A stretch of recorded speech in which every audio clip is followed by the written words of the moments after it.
This is not drugs. No?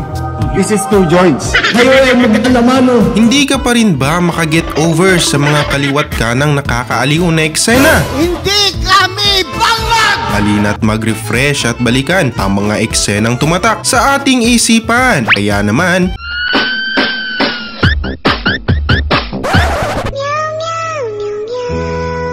narito na ang funniest political moments in Philippine history.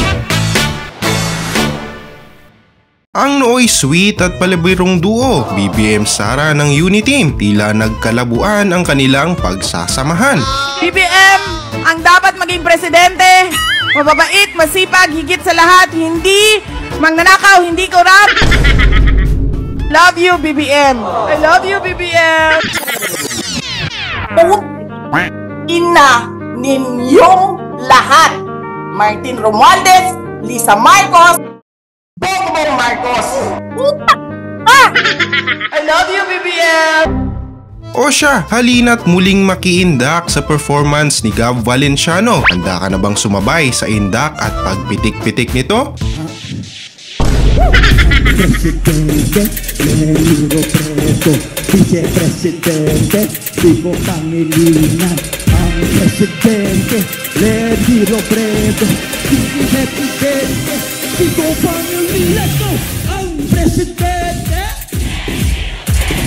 Vice-Presidente.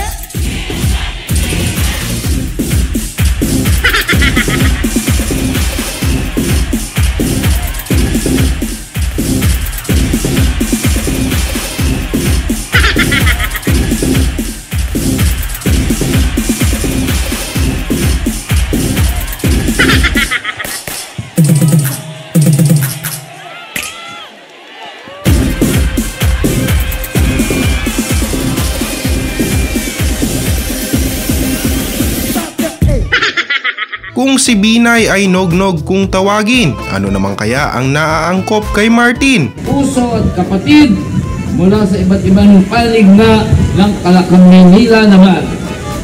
Sa mga kapwa ko nog-nog, nasaan na ho kayo?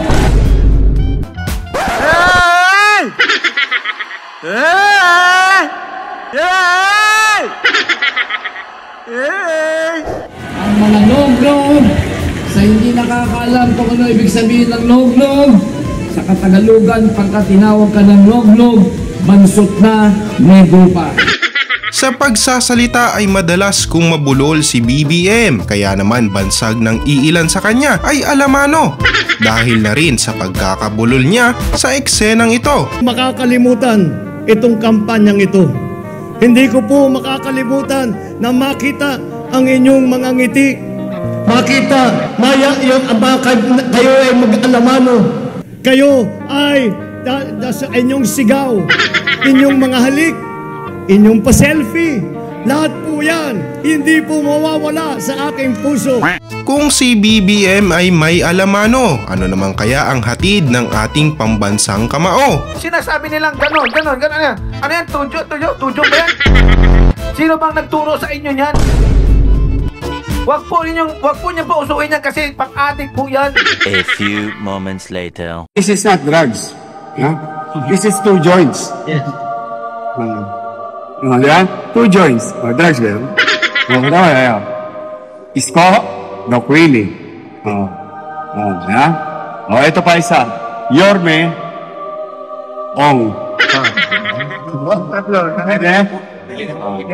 Chill. Don't panic. It's organic. Anak ka ng po. Anak ka ng... Kapag usapang bardagula naman, number 1 si Atty. Guanzon dyan. Ikampanya niyo si Lenny para may lampaso niyo yung Bongbong Marcos na yan.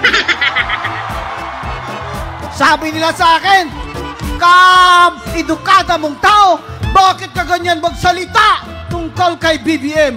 Ang sagot ko, si BBM nga, hindi na-graduate sa college. Tumakbo pang presidente ang lentek! Walang hiya! Napakawalang hiya! Hindi kami bangag! Hindi kami bangag! Hindi kami bangag! Hindi kami bangag!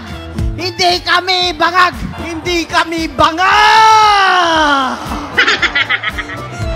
Tumatakbo siya laban kay Lenny. UP School of Economics sa magnanakaw.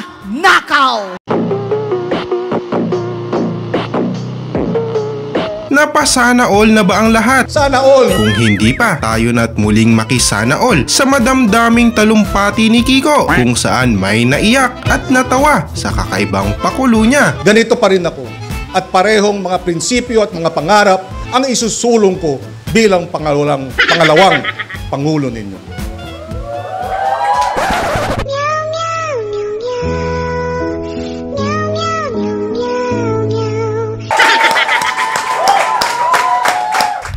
Ang pangarap ko para sa bayan, sana all may trabaho at maayos na kita. Sana all may sapat na pagkain sa mesa. Sana all may bakuna.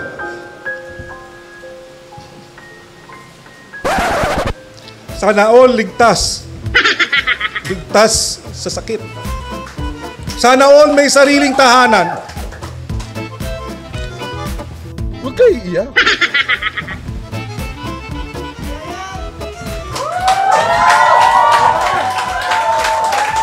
Sana all makapagtapos ng pag-aaral.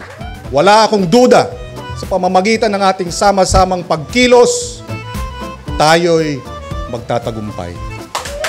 Mabuhay si Leni Robredo, ang ating Pangulo, magiging Pangulo. Mabuhay ang sambayan ng Pilipino. Maraming salamat. Pero mukhang hindi na talaga natin malilimutan ang nakakaaliw na pakulo ni Mar Rojas nang magmando ito ng traffic sa hindi inaasahang oras.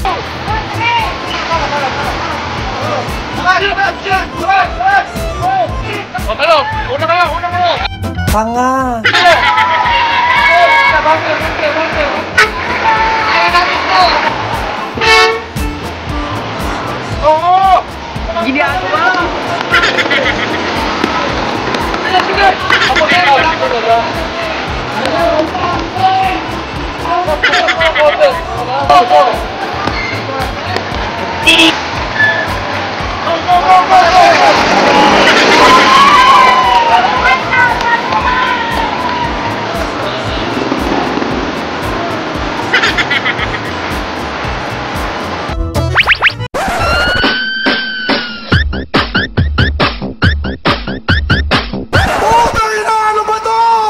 Nag-second emotion naman si Attorney Gadon para sa may mga balak na gawin iyon. Hoy! Huwag nyo gagawin yan na magpaka-plastic kayo, traffic kayo. Nagta-traffic ko, di ba? Huwag kayong magpapaka-plastic na kunwari pa-traffic kayo, mga ulol. At dito na nagtatapos sa mga videong ating nakalap sa ating patuloy na paghahagilap sa mga eksenang sa atin ay walang sawang nagbibigay saya. Huwag kalimutang mag-subscribe at i-like ang videong ito. Hanggang sa muli.